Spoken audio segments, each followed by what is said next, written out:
Well, good afternoon. I'm Laura Elliott. I'm the commander of the 62nd Medical Brigade, which is stationed right here at Joint Base Lewis-McChord. We're very honored to be here and to be a part of this mission because, as noted, we're right here on Joint Base Lewis-McChord. So it's a fantastic ability to support our local community. I live here, my family lives here, and many of the soldiers that you saw downstairs live right here in the community. So it's great that we're able to come together and be a part of a collective solution. We've been working closely with the lead FEMA reps as well as the lead reps within the Washington State Department of Health.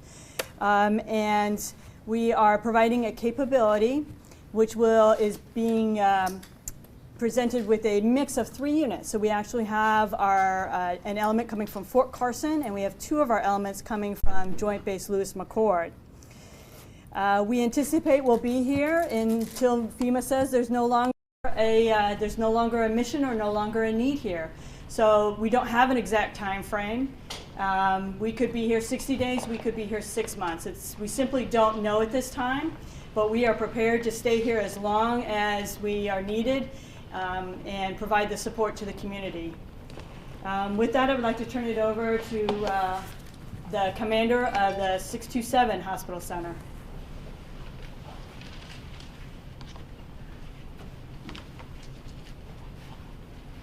Thank you so much, Colonel Elliott.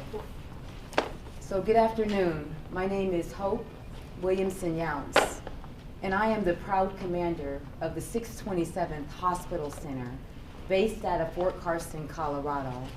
I am also an Army nurse.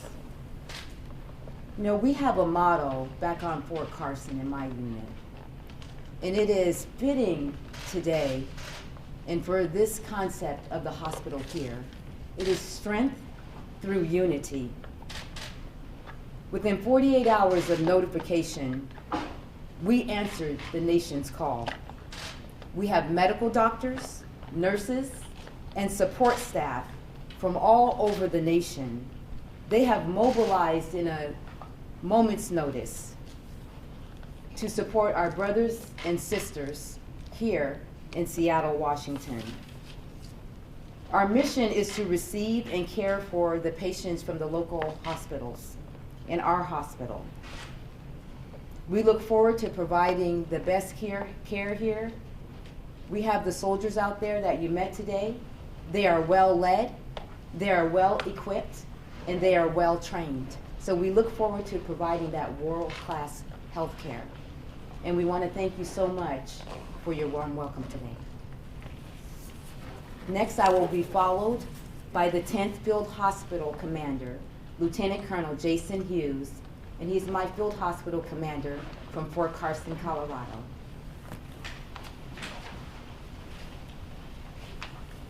Hello, it's Lieutenant Colonel Jason Hughes here from Fort Carson, Colorado, Commander of the 10th Field Hospital. What we bring to the table is a 148-bed hospital, field hospital from Fort Carson. I'm originally from Washington State, so it's a proud moment for myself to bring my unit here. I know my parents are watching from my state of Washington. I have family in Olympia, so they'll let me know if I screw this interview up. But so the 148 bed that comes here will latch on to to make a total of 250 beds here inside CenturyLink Event Center to provide care to the citizens of Washington State. In support of FEMA and the American people to support this national fight against COVID. Some of the capabilities that you saw today during your walk around was an ER, our patient administration division. We have lab, blood banking, microbiology, and also X-ray capability here. You also saw our operating room suites, as well as our ability to sterilize our own tools after conducting surgery. And then you saw our minimal care, our intermediate care, and intensive care units, or the outlines of those on the floor as we continue to build this hospital.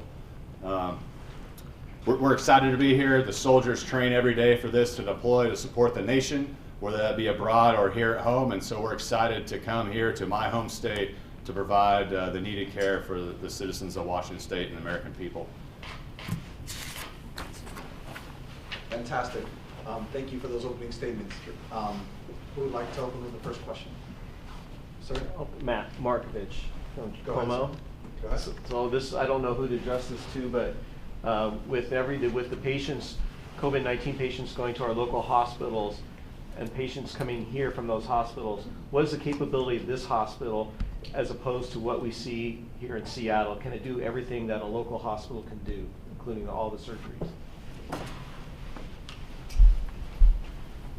Great question, sir. So yes, when you walk into this hospital, you have capabilities similar to any hospital that you go into. You know, maybe not the level 1 trauma center that Harborview is here, but normal capabilities here at our hospital. We can conduct surgeries. We have the intensive care units after they come out of surgery to make sure we monitor the patients with ventilators and those things, and then step down to the immediate care wards to take care of the patient. So it's important to note that, again, the clinical staff will have that discussions with the hospital, and so if we do not have the capability here, we would not move a patient to this location. Fantastic. Thank you, sir. Next question. Can you, Yes, sir. Graham Johnson from Cairo TV. Can you speak to the timeline ahead of when you'll be fully capable here, ready to take patients, and when you actually expect to get them? I don't know if the need is immediate, if that's a decision made by the Army or I assume someone else. Can you speak to that at all? Well, I can take that one. Well, again, Laura Elliott. So when we'll be ready to see patients is going to be conditions-based. As a field hospital, we're used to a very different setup. And so some areas that we may not be concerned about, or we may have a different way of approaching in a field hospital, or something we have to do differently. For instance, patient heating. So we're relying on a few other external factors we're not usually relying on. So we are definitely prepared to continue to build capability. We don't have an exact date of when the state is going to want full capability. We do anticipate we'll have all of our equipment and our personnel here by next week. And if we are able to establish the medical policies and medical tracking with the FEMA lead and with the state health department, we would anticipate we'll be ready next week to receive patients. However, I'm not sure yet if the state health department anticipates we'll be receiving patients early next week. Can I do my one follow-up? Please, yes, sir. Just follow up. Patient visitation by family members or outside, as well as protection against people who may be subject to COVID-19. Roger. Very good question, thank you. And so that is one of our discussions we've been having with the state health department the past few days. Because of course, if you're in a civilian facility, we're used to being able to visit our loved ones. Whereas in our facility, we don't necessarily have any visitation. So we're currently discussing that. And as you pointed out, we also have that same concern as many of the civilian hospitals about ensuring we don't introduce a potentially somebody who has the coronavirus disease into the facility. So I cannot answer the exact question yet. We're still discussing how we'll be able to work that, sir. Yes, ma'am. Just a quick question. Your name and... Oh, I'm sorry, Karen Ducey, Getty Images. Thank you. How many beds total? Did you say 250? Or was that 250 plus 148? I didn't catch that. So it's a total of 250 beds in the facility. My unit brings 148 of those beds. Got it. Yes, ma'am. Please, yes, ma'am. Go ahead. This is for non-COVID-19 patients, is that correct? Yes, ma'am, that's correct. Non-COVID-19 patients. Yes, ma'am. Yes, and so. Your name again, please? So this is Kate McMahon, Okay. sorry. So how will it be coordinated between the hospital and here to receive those non-COVID-19 patients? What's the communications line? Roger. That's that's a great point, because that's something we've been in discussions with the state health department through FEMA, is linking into the Washington state's tracking system for the patients.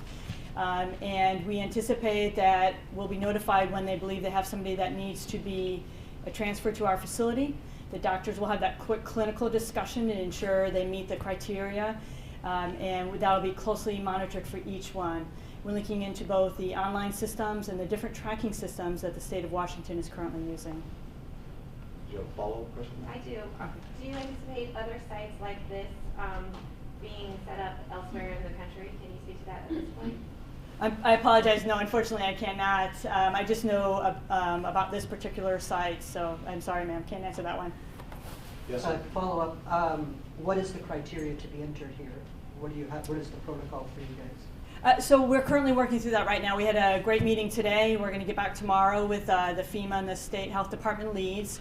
And so what they're looking at is what we would consider a lower acuity need. So somebody who doesn't require necessarily a ventilator or ICU ward, but somebody who may need another week or two of hospitalization. And they are also linking us into their patient tracking system and patient reporting system. And so we'll be able to regulate the movement of patients without having any gaps and seams between whether or not they're at one of the local hospitals or whether or not they would be here.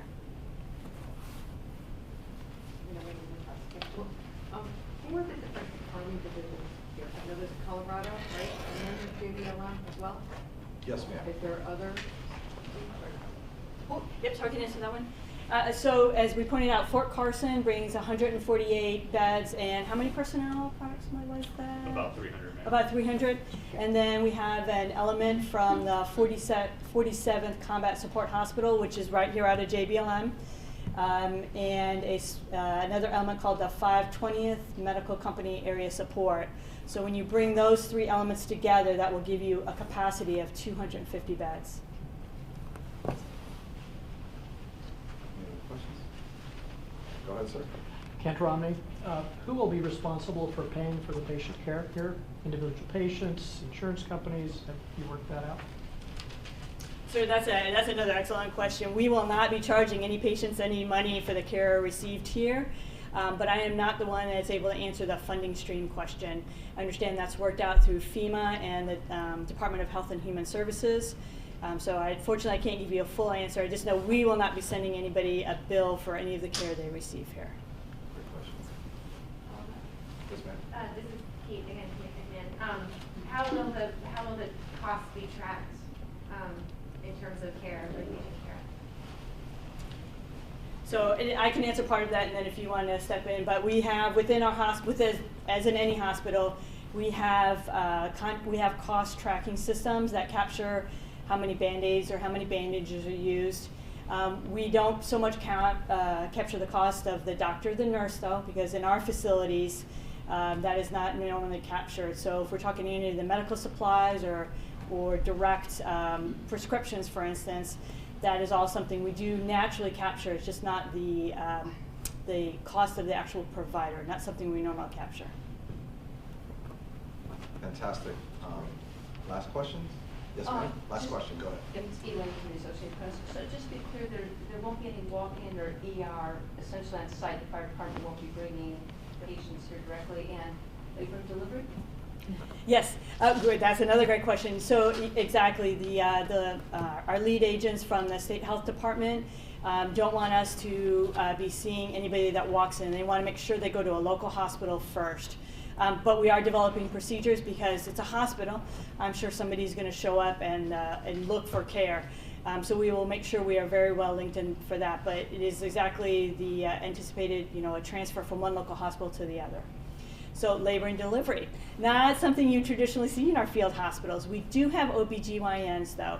So we are able to address a female's or a woman's needs, but not so much the maternal care aspect of that. And so that is not something they would anticipate sending to our facility. Can I just ask one? Yes, sir. Okay, you just talked about the differences between a field hospital and normal. What have you had to do to set up this hospital specifically for this situation? Could be to anybody here. In nature of what their purpose is here and what you brought. What did you do differently as opposed to maybe a traditional field hospital for a disaster or war situation? I'll start, and then please, if Lieutenant Colonel Hughes, if you jump in. So one is, first off, we're used to being on a flat piece of ground that's muddy and rainy, and we're up in tents. And so we create long corridors to care for patients here. It's, as you saw, it's a very open facility. So that definitely changes the aspect of care. And so we need partitions that we don't normally use in a field hospital, but we will want here for that standard of care for patient privacy. That's one example. Do you want to say anything? Yeah, like she said, so we're used to setting up in tents and having long corridors. It basically becomes a tent city that has all the capabilities you see behind us. So one of the things that we don't think about, we have big noisy generators and oxygen generation that comes here, and that's something that you don't necessarily have in a civilian hospital, that you get the oxygen outside. So those are all things we're working through now with the local facility here to make sure that we reduce the noise and give them the same experience that they would likely have in a hospital around here, instead of the field hospital we would have, which is in a war zone, loud and noisy in some cases, with limited privacy that we would have in a tent city that we set up.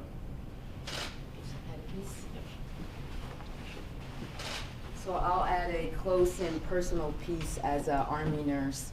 And so while both Lieutenant Colonel Hughes and Colonel Elliott spoke to the piece of the differences, as an Army nurse that's been deployed a couple times, the citizens here in Seattle, Washington are going to get that same great care. And so the same nurses that provide that care far forward will be the same nurses that provide that great care to the city of Seattle, Washington. Fantastic. Colonel Elliott, do you want a closing statement there? I would just, in closing, I'd just like to say thank you so much for being here. We're very proud that we've been asked to support the local community, and it's just great to come together to work through a solution. As the commander of the 62nd Medical Brigade, we have the responsibility for establishing this capability and bringing all the units together. And the soldiers, I don't know if you saw, but they're so excited to be able to support, because this is what we do every day. We train, and nobody wants anyone to get hurt, but we want to be there if anyone needs us. So this is just a great opportunity for us to come together. Thank you. Closing statement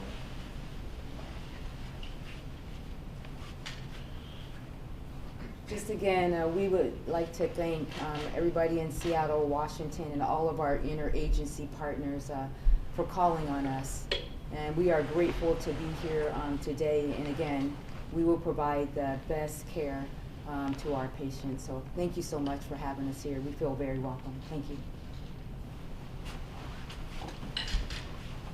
All right, this is why we raise our right hand. Every one of those soldiers down there is here to support the American people. And so this is why they signed up, and this is why they're so excited to do what we were called to do. And so we're very appreciative for this opportunity. Coming back to my home state, supporting Washingtonians, it's like a dream come true. And I'm just glad that we're able to bring this capability to the American people to support them in their time of need.